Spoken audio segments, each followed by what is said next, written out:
안녕하십니까. 걷는 명품 변호사 조용주 변호사입니다. 좋아요와 구독을 꼭 부탁드리겠습니다. 법률신문 5월 21일자 칼럼 중에 저의 친구이자 또 제가 존경하는 성대 로스쿨의 그 한혜라 교수의 피해자 덕목이라는 칼럼을 보고 소개시켜 드리고 싶었습니다. 자, 우리 어떤 이제 뭐 형사범죄든 민사범죄든 간에 그 가해자가 있으면 이제 피해자가 있죠. 근데 가해자는 뭐 그에 따라 처벌을 받으면 되는데 이제 피해자를 어떻게 바라볼 것인가라는 그런 내용이에요. 그래서 상당히 주목할 만한, 그리고 평소에 저희 생각도 많이 비슷합니다.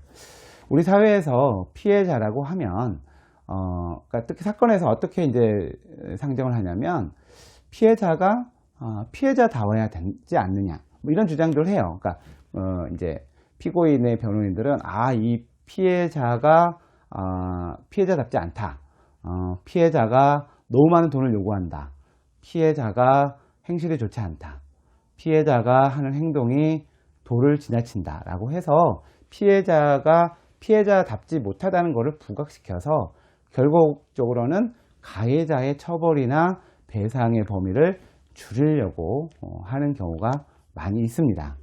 뭐 이제 피해자일 경우에는 피해자가 얼마나 피해를 받는지 이렇게 변론하다가 또 가해자의 또 변호인이 되다 보면 또 피해자가 이래야 되는데 이렇고 있다라고 이제 변론하는 경우들도 사실 있긴 있습니다만, 이 어떤 결론, 사회적 판결이든 사회적 정책의 형성이든 뭐 정치적인 문제든 간에 피해자를 가지고 이제 공격하는 것들이 최근 많이 늘어난 것 같아요.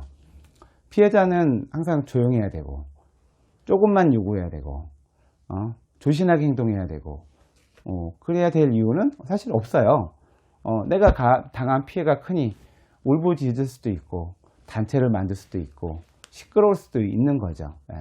권리라고는 할 수는 없지만, 그렇게 한다고 해서 뭐라고 하는 것도 이제 잘못되었다라는 것이 이 한혜라 판사의 이 칼럼의 요지입니다.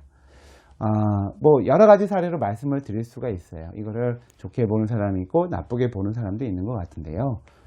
어떤 사건에 가해자가 있고 피해자가 있다면 기본적으로 가해자가 잘못한 겁니다.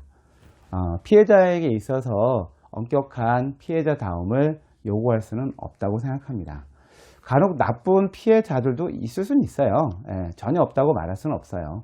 근데 균형적으로 봐야 되는 거지, 피해자한테 이래서는 안 된다, 저래서는 안 된다라고 얘기는 할 수는 없을 것 같아요.